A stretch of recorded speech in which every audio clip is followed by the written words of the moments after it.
Hi, everyone, and welcome to another edition of Spanning the Need. Tonight, we're going to sit back, relax, and have a nice conversation with someone that's new to the Mahoning Valley, but may not be new to the area itself. And here to talk all about themselves and all about the fun things we're going to be doing is Lynette Forde, president of Youngstown Foundation. Lynette, thank you for joining us tonight. Oh, I'm so happy to be with you and your guest, Anthony. It's great. Well, let's talk a little bit real quick. You actually, Jan, who was the past president of the Youngstown Foundation, retired, and you are taking over the duties of president of the Youngstown Foundation, which, if everyone doesn't know, it's one of the three big community foundations in our area that do a lot of good for our community. So, Lynette, I know you really haven't been able to kind of get out and about because of the pandemic.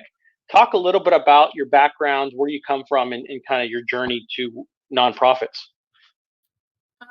So I grew up in Cleveland, Ohio, and most recently worked for nonprofits in the city that benefit Cuyahoga County and surrounding communities, doing things like workforce development, early childhood education, healthcare, and K through 12 education as well. And my role in many of those organizations was always around advocacy for vulnerable, under-resourced populations, people who were in need, and matching their needs with those of philanthropists and people who wanted to help.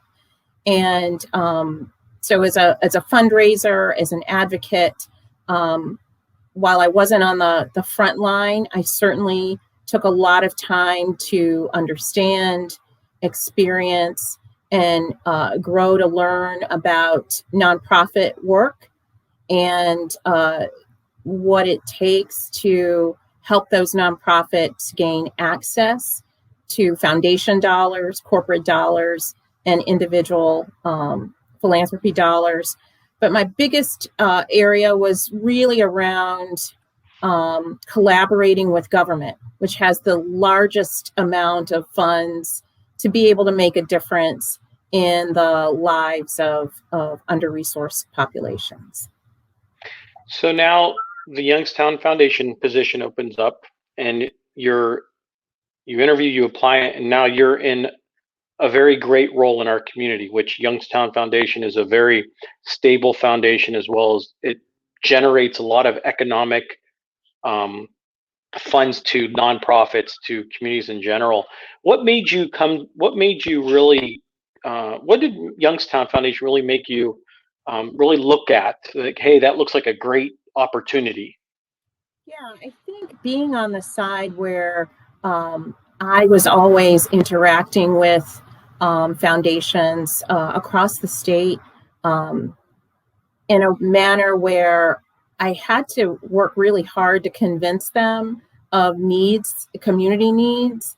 I'd always wanted to be on my side. I always thought that, man, if the foundation just understood better, had better data, knew how hard that people on the front line are working with people in need, then they wouldn't be making all these mistakes by not funding my organization, right? And so I approach our grant making here with the lens of the person who would be benefiting from the grant. And so I always lead with yes. I always say, yes, how can we make this happen? How can we make this award to this organization that's doing good work? And to understand that the folks who are at those nonprofit agencies are the experts in the work that they're doing. That expertise is not typically at the foundation, although you've got many foundation leaders, particularly here in town, who have worked at nonprofit organizations and understand very much how difficult it is to fund those organizations and that work long term. So my interest in Youngstown and the Youngstown Foundation really comes from understanding how similar it is to Cleveland, and that good work anywhere is good work everywhere. So if we can solve some of the issues that this community faces in Youngstown, we can solve issues in other communities as well. And Youngstown will continue to be a beacon for solutions, for good work in this region of the United States, and I believe across the country. And so one thing we'll touch on is, I think you've been, so how long have you actually been with the Youngstown Foundation? Because I know there was a transition period between the past president and you. For sure. So we transitioned the entire month of December. And so I officially started sort of with coming from under Jan's wings on January 1st. So you've seen, no matter if it's in Cleveland or here, what the pandemic has really affected. Absolutely. And I think one good thing that turned out is that the Youngstown, people don't realize, and they probably do, the Youngstown Foundation, the Community Foundation, and the Wien Foundation came together to provide more financial assistance to programs and stuff like that. Is that something that helped out the community to really fund those programs that really needed it because of the pandemic? Because I know, let me take a step back. I think the idea, what I'm getting at, is there was a lot of money pumped in the community from the three foundations. And I think the last number I had was like over $500,000. Does that sound about right? Oh yeah, that's probably more than that over the period from last March till now. Can you talk about how collaboration really does work with foundations and what your experience with collaborations are? Oh, it has been fantastic. The leaders of the Wien and the Community Foundation here in Mahoning Valley, Jennifer and Sherry, has been awesome. I couldn't have dreamt of a better crew of folks to work with. They have solid teams of very engaged professionals who know this community, who know the agencies, and so that when the calls come for help, for need, for emergencies directly related to COVID and the way that it shackled some of the work that these organizations were able to do, the fact that we were able to come together, co-fund opportunities has been really a way that I think we can continue to work together in the future, even though we have some areas that overlap in our interest and some areas that don't. When it comes to COVID, we are all very interested and centralized in our focus to help organizations rise above any challenges that they were facing that were directly related to the virus.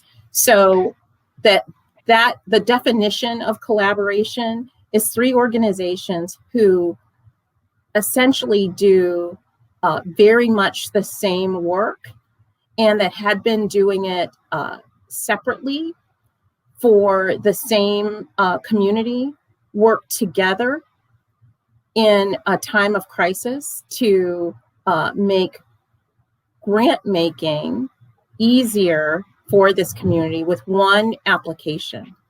And we continue to meet, even though we feel like we're on the other side of the most negative impacts of the virus.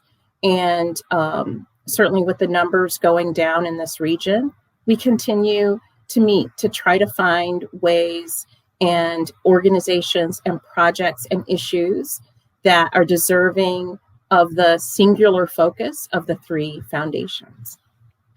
Well, and that, let's talk a little bit, just a quick about the pandemic. And I know that I've lived in the city 10 years, been in this valley my whole life. Have your experience, have you seen the impacts of the pandemic really bring out the good in people, as well as what may have been, we thought, a little problem, but now it's a little bit bigger of a problem? Oh, every day I see it. I see how we're getting organizations to come together in ways that they hadn't before, and sharing space, sharing leadership in ways that they hadn't. And I think the understanding that we have in this region about, this Youngstown grit, where we can grin and bear it and rise above. I think that what we also found is that when folks reach out for help comes. And help has come certainly from foundations, but help has come from government, but help has also come from individuals, where our neighbors are treating each other with a lot more respect and love, and a little less apprehension, that folks are wearing masks, and not that the masks protect them, but they are respecting how the mask help others. And so I think we're seeing it on so many different levels. I go into stores, and there have been reports that, children would never keep a mask on. And I'm seeing, 2-year-olds, toddlers wearing masks, understanding why they're wearing masks, and being respectful with the mask on to folks of all ages. And so that the grit and determination of this community to get through and around COVID the best we could, I think that really we saw how folks are coming together and going to places, community centers, to looking at healthcare with more respect, to looking at law enforcement with a lot more respect, and understanding that the virus doesn't see boundaries, right? The virus doesn't see ethnicity, it doesn't see religion. And how we came together around an enemy that wants to tear us down, and that enemy being the virus, has been, I think, a win for this community, and will continue to win as the vaccine becomes more widely available and folks begin to access that and look towards better health. And that, I think, is the overall thing that we've learned. Folks who've gotten out, they've been walking outside, they've been... Weather's getting better. Right, the weather's getting better. And so people are thinking about what they eat and how they eat. And, going to the doctors and asking questions of nurse practitioners, going to using our pharmacist in ways that we hadn't before. And so I think we're going to see a world that learned how to use Zoom and virtual education. And I think there's some parents who learned how to educate their kids at home and got a lot more respect for what teachers are going through in the classroom as they're having to deal with their children at home. And so yeah, the benefits to this community and how we've come out of the harshest period of the pandemic reminds me of the whole reason why the Youngstown Foundation was founded. In 1918, there was the Spanish flu epidemic.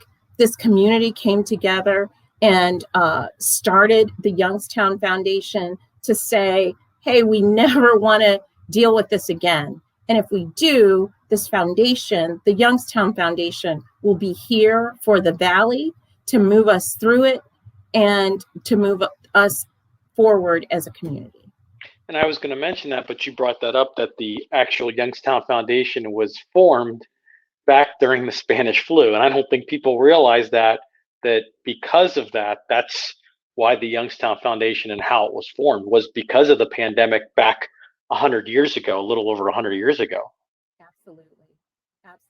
So that formation and the idea that we could help each other in the roughest times is a tradition I'm hoping to keep alive, a legacy I'm hoping that will prevail as we move forward. Well, let's talk a little bit. So as the new president, you what does the pandemic mean to you as an individual that's going through a pandemic as a president of a foundation?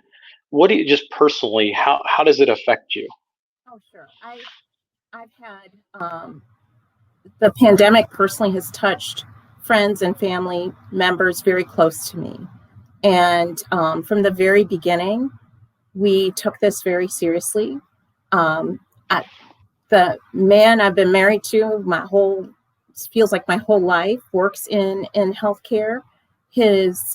Seeing him go to work every day, not knowing what he would bring home to the rest of the family, not having a full understanding of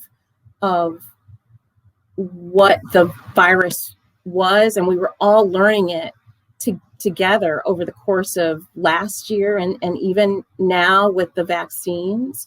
And so there was a lot of day-to-day trepidation in my household, and still having to go to work and knowing that, I was dealing with fundraising and telling the story of folks who were under-resourced and didn't have access to things, and then coming home and not knowing, gosh, could I have come in contact with the virus through the good work that my husband is doing in the world. It was uncertain times, and not that we won't have this going forward, but there is an invincibility that you get when the vaccine becomes available. And I know by the end of this month, it'll be widely available to folks 18 years old and up throughout the state of Ohio. But I hope that sense of invincibility doesn't stop our willingness to care for each other, and doesn't stop our desire to make sure that we put some things in place so we can be ready for the next 100 years and the next time when such a virus would come out of nowhere to attack us, that we would be ready. So personally, it has been a harrowing year. There were lots of families, I'm sure, who not only had relatives and friends who died from the disease, but also were debilitated by it for any period of time. People who lost jobs, people who and whose jobs couldn't be done from home at that time.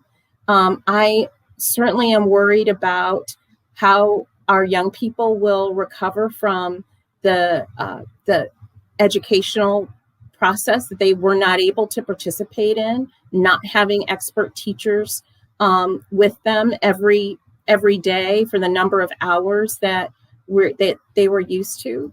We already know that some of our students were behind based on zip code and where they're attending schools right now. And so I am concerned about how do we make sure that there are some equitable ways for them to make up lost time with education. So, and I'm concerned on the science end too, that, how do we not lose focus that there's still more research that needs to be done around the virus and around other things, that people continue to, have cancer and diabetes and chronic conditions, that we don't lose any time in the research and in the prevention, care, and eradication of those diseases and conditions as well. So lots to think about. Did you ever imagine that you would be starting as a president of a foundation, no matter if it was the Youngstown or anything, during a pandemic? No, I mean, while there's no there's no great time to start a new job necessarily, but to start one in the middle of a pandemic when I'm a hugger. I like to grab people and touch them and let them know that they're appreciated. I like shaking hands.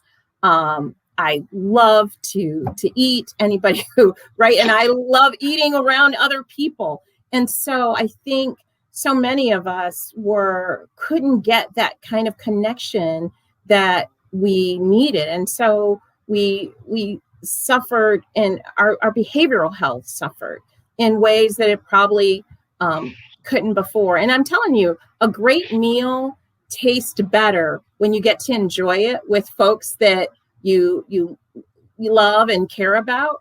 And so all the holidays that passed, going back for Easter, Memorial Day, July 4th, Labor Day, Thanksgiving, Christmas, you name it, Veterans Day, where you get together with folks. A picnic, family, whatever you got. A birthday, a special recital, all of those things we just couldn't do. And so now, hopefully, we're looking forward to a future where we'll get to do those things. But it's hard to make up for lost time, right? Days matter when you're educating young children. Days matter with having your money in a bank account, investing and making money. Days matter when you're pursuing your professional or personal ambitions. And we miss some days. And that's the reality. And hopefully we can bounce back without too much regret. Well, and you talk about, hey, shaking hands, hugs, and sitting down and eating dinner with maybe colleagues, or having a nice dinner at a function. And I mean, they pretty much wiped that clear last year with all the charity events. And I mean, for at least My Hope Foundation, we've canceled last year and this year. So it's a lot of organizations were hurt by not being able to have their annual pizza cook-off or dance-a-thons or you name it, and ways that you got to know some of the organizations across the community was coming to their annual luncheon or dinner or breakfast events. And many of those were canceled, but the work had to move forward, and those organizations were depending on the fundraising that was going to happen as a result of those events. And many of our folks who think about philanthropy didn't have those avenues to give in the same way, and some organizations unfortunately closed their doors. So it has been a difficult time, and those organizations who could hold on, and hopefully we were able to help the bulk of them through our combined COVID giving. It says that they're here for this community. They kept their heads up. Many kept their lights on, continued great programs that reached people in need, who needed food, who needed housing, who needed support with their children with autism. They were able to continue to do that work, and perhaps in new and different ways. Well, and I think this pandemic, a lot of nonprofits have learned to maybe, hey, this program doesn't look as good, so we're going to eliminate it in the future, maybe streamline some services. And I've seen a little bit of both with nonprofits, talking with some nonprofits that, hey, we're looking at different avenues. Hey, this works better than what we thought of, because everyone had to adapt within like a month. For sure. When everything was shut down. The leaders of nonprofit organizations, especially here in Youngstown, are some of the smartest, savviest folks you will ever meet. They know how to take a dime and make $10 out of it. And so the fact that they were able to keep the lights on, to keep staff on board, to work with the funds that they had and wait out this storm is a testament to not only the savvy of those agencies, but also the fact that this community continued to give to them, continue to move forward. We have a support fund here where we match 10% of what the community gives to those organizations. And I'm telling you that 2020 individuals who had hearts of gold before, they were just really shined up, and they continue to give to these nonprofits. I couldn't be prouder to be a part of such a community that thinks so highly of the great work that's done by nonprofits here. And I think that's what shows our community may be different from like a Cleveland or an Akron, that everyone kind of like when a nonprofit, like I've seen, I mean, I've been involved in 15, 20 years, is if one nonprofit is kind of having difficulties, you see other nonprofits going in to advise, help, or do whatever they can with the resources they have to kind of prop that foundation back up, if they can. Oh yeah, that's that Youngstown grit. Yeah, and I know we talk a lot about that. Is now we're kind of, hopefully we're out of the pandemic over the next, I hope to this summer we kind of looked at things open more. I know things have been opening since the beginning of March, and a lot of things are going to be opening up in the summers.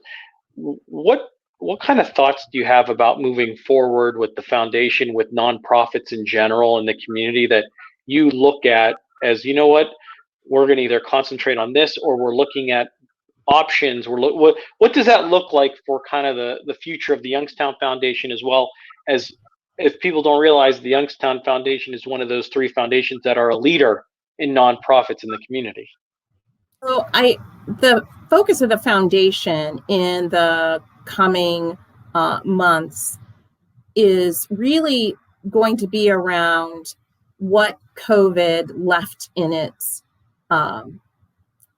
what was lost as a result of the COVID crisis.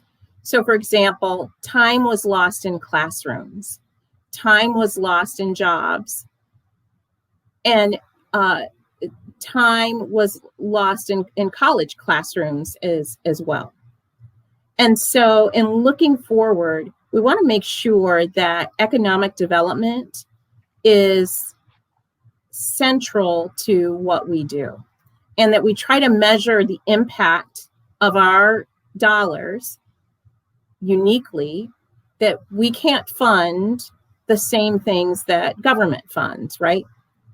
We don't have the money that government has, and so we can't have the impact in the same way that the government can. But we can do things that government says potentially it won't fund. And so we'll be looking for those opportunities to work with nonprofits who are innovating, who are entrepreneurial, who are seeking to plan for a world where they can intervene in opportunities that COVID kept them from doing, or kept folks from accessing. So we'll be looking very closely at when we make a grant, let's say it's to an arts organization, that asking that arts organization to help us think about the economic impact of that grant. So how many jobs were had as a result of this? What kind of local businesses were engaged in the remodeling or redesign of a space?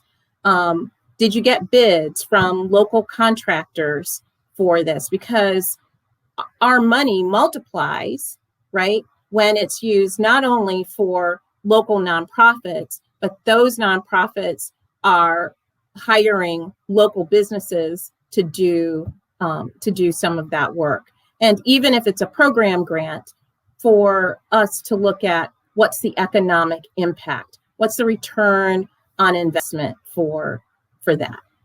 Trickle down effect, pretty much. Yeah, or raining down effect. We don't want it to just trickle. We want it to rain. And I think one of the other things that folks may not know about the Youngstown Foundation is the amount of unrestricted dollars that we have. It's one of the highest in the region. And I want to make sure that nonprofit organizations understand how to come and get our money, right? And that more of them know how to do that, and we make it easier for them to access us. Because at the end of the day, in order to get the Youngstown Foundation dollars, you got to be a 501c3 eligible, right? And you got to be doing business that benefits Mahoning and Trumbull counties. And at the end of the day, if you've got great capacity and you can do those things, then you should be a partner with the Youngstown Foundation. Your nonprofit should be one of the nonprofits that we rise up as a beacon to others to come and get this money. And we're in the business of giving it away, measuring its impact, and working with nonprofits to make sure the most people can benefit from this money that we have as possible. And I think that's kind of, you look at that any dollar you spend, no matter if it's on a grant or in general, you want to look at that impact. You want that, like you said, the 10 cents to expand to $10 in some capacity, that if someone's trying to do $5,000 grant, they can branch that out and do a $25,000 investment type thing and stretch everything. Absolutely. And a lot of the grants, that's been some of the history we've had in the past, for sure, where our funds catalyze other funds, right? Once an organization gets our money to pilot something, then they can go out and get additional grants. We love that. And oftentimes we've waited on the nonprofits to tell us what they were able to do. Now we're just going to ask it up front as part of the application. And I think that's because you look at, I know at least when we've given out, at least the Hope Foundation, we've given out money to families. We want to make sure that they're getting the right services they need. What's the impact that it has? Does it help the child? Does it help the families, the community? So it's like almost, we'll say rain down effect. And we hope that goes continuously, because right now with people laid off, unemployed, we're trying to, the Hope Foundation has reallocated more money to give out to families. Yeah. So we're trying to say, hey, we're here, we got the money. We want to give it to families, and that's kind of at least where we are right now as a foundation for the Hope Foundation. So we're trying to look at giving that money and what does that look like. And I think we also, like you said, is there's a very great experience driven nonprofit professionals in this community that you can just, if you're in the nonprofit community, all you do is pick up the phone and call them. Yeah, we've got to make this easier. And it's our responsibility to get the word out about what we do, how we do it, and how we can help, right? Not folks who are doing the business of nonprofits, they're working hard every day, interacting and hearing stories from folks who range from desperate and worse. And so for them to take a whole bunch of time to write a long grant, do lots of research, to spend their time for our benefit, is not where we want to see these talented folks who are running nonprofits. We want to see them working with people who need help on the front lines and using their talents as social workers and doctors and whatever they're doing to be on the front line with that. And so to the extent that our application can ask 10 questions, simple ones, and we're not asking them to go to the university and do additional research and come up with statistics and data, we can help on that end. You guys keep your heads up and do your work, and we'll be here to provide some revenue for you to continue that good work. And I think that's a great thing, that you're basically, everyone is willing to work with everyone, especially the Youngstown Foundation and the community. Because I think that, how as a nonprofit, and this is just past years. Oh, I got to fill out this 10-page application. I mean, as the years go on, it's been getting easier. And page here, fill out this application, and just give us a 300-word description of what you're putting together, so we're understanding what your project is. Oh, for sure. Yeah. I mean, I was doing that for more than 20 years, nearly 20 years before I came to the Youngstown Foundation. So I absolutely, I hated filling out all of those applications, and especially to go through that. And then at the end of the day, you're just going to get a grant that could be more, should be more, or you're getting denied. And you're doing these long, complicated grant reports, right, where you don't really have even time for that. And in many organizations, they didn't have a development or advancement person. It was the CEO that was actually doing that work. So I think to respect nonprofits, to understand the expertise that lives within those organizations, and to lift it up and make the burden lighter for them, is also helping the community that we really, really want to see be successful and to thrive. And I think one big thing is a lot of these foundations, I would say maybe, a lot of them do great work, but on skeleton crews. So they're not working 8-hour days, they're working 10, 11-hour days, because they got to do fundraising, development, write those grants that were back in the day long. And so I think the issue of trying to make it simpler, streamline a lot of things, but at the same time keep costs down, because that was always the problem. You look at nonprofits, is you got to advertise, tell them what your program. You look at a variety of different things. So it sucks like that. I hate. Yeah. Well, one of the ways that we're hoping to make this easier is to be able to answer more questions online. So we're refreshing our website. We'll have a streamlined application on our website where folks, it's fillable. You can just fill it out online. So there's lots of things that over the next 90 days or so, we're going to be able to provide to folks who come to the Youngstown Foundation for help. And then I'm hoping to get out to a lot more of the agencies and meet with them in person, because sometimes the best way to tell your story is in person, and not always, in 2,500 words on a written application. Yeah, I totally agree with that. Sometimes, like you said, the personal relationship is probably the best, because they're not afraid of, hey Lynette, I need something, I need some experience, what do you think of this? Because I think we have a lot of older, let me tell you about a lot of experience, years of experience in the valley between the three foundations and a lot of other ones that have been around a long time.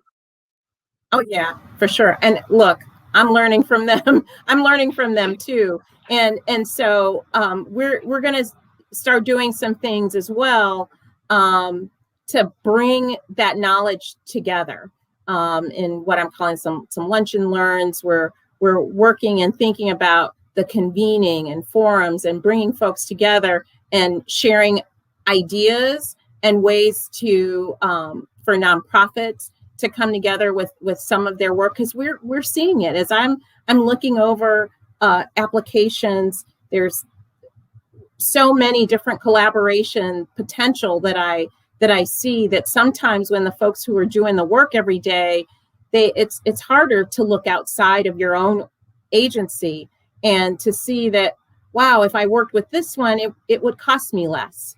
So we're gonna try to help pull some of those collaborations together. Well, Lynette, I appreciate you taking time out of your busy schedule to come on and kind of talk about your background and talk about what you see and just your experience in general. Thank you. It's been a pleasure.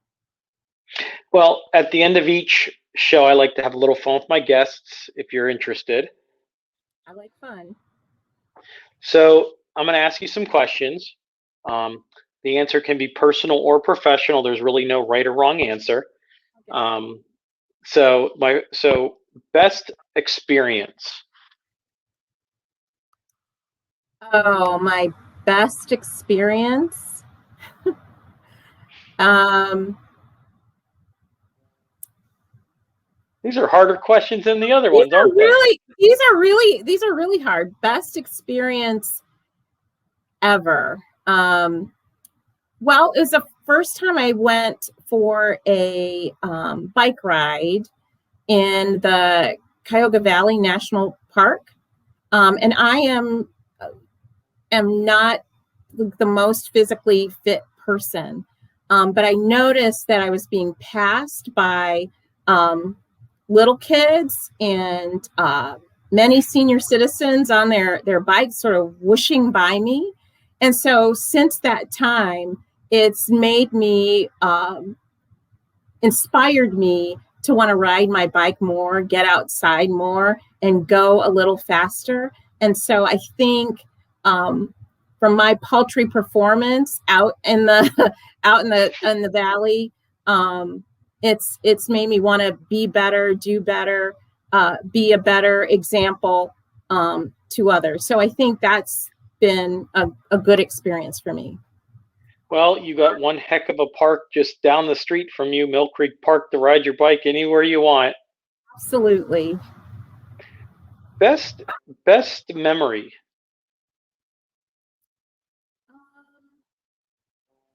I remember one time, again, this is personal. Growing up, we used to double dutch a lot, and a lot of folks will know with jump ropes. I remember one time we didn't have jump ropes actually because we got them from the school, and we used like water hoses to, garden hoses to do double dutch, and man, it was it was brutal. It was brutal, but it perfected my double dutch skills. I will tell you that. Okay, okay. Best accomplishment. Um, my my my best professional accomplishment was actually in Cleveland so far, and it was working with the local hospitals and nonprofits to um, to get a project off the ground where every patient who was uh, on Medicaid or Medicare who walked through these select hospitals was asked questions not only about their health, but what's called the social determinants of health. So they were asked about if they're homeless, if they're hungry, did they need childcare, did they need transportation, did they have employment? And hospitals were not usually places where folks would, one, be able to give the answers to that, nor were there places where they were asked the questions in their primary care meetings. So that's one of the things I'm most proud of, is working on that team. Okay, nothing wrong with that. Who's your role model? So my role model, I would have to say, is right now is my mom, and she's probably going to be watching this, so I don't want to say anybody else. But yes, I would say my mom. She has worked incredibly hard her entire life, and has always told me to make sure I take care of my heels. And I used to think that she was talking about my shoes, but I realized she's talking about my feet. And so, so yeah, I think about, I think about that. Just the hard work, arriving 15 minutes early, to always be prepared, to always strive very hard, and don't go to college just to get your MRS degree to be somebody's wife. But of course, I went to college, got married 3 months after graduations. But there you go, Mom. Sorry. Yeah. Okay. And then the final question that I always ask, because I think it says a lot about all of us in general, between the role model and then this last one, is if there was one person you would want to meet, past or present, who would it be and why? Wow. So I would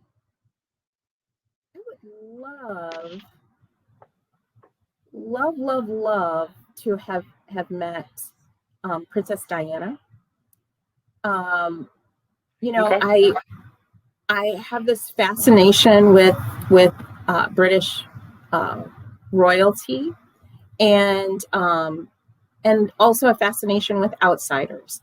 And I would want to talk with her about her family, her experience, what she thinks now of having a Black girl in the family.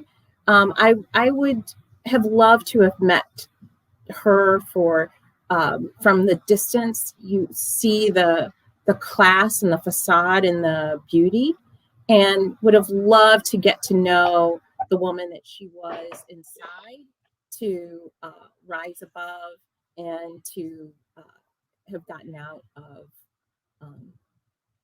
that experience. Okay, nothing wrong with that. Lynette, thank you for your time and answering the tough questions. Thank you. Thanks for asking the tough questions, and thanks for all the great work you do too, Anthony. I'm a fan. I appreciate it. Thank you. Thank you, everyone. And Lynette, if someone wanted to get a hold of the Youngstown Foundation, how do they get a hold of them? So they can reach us online at the youngstownfoundation.org, or they can call. We love getting phone calls. 330-744-0320. Thank you, Lynette. And thank you, everyone, for joining us tonight on a nice episode that we talked to Lynette, who is new to the area, but to the region, she knows it well.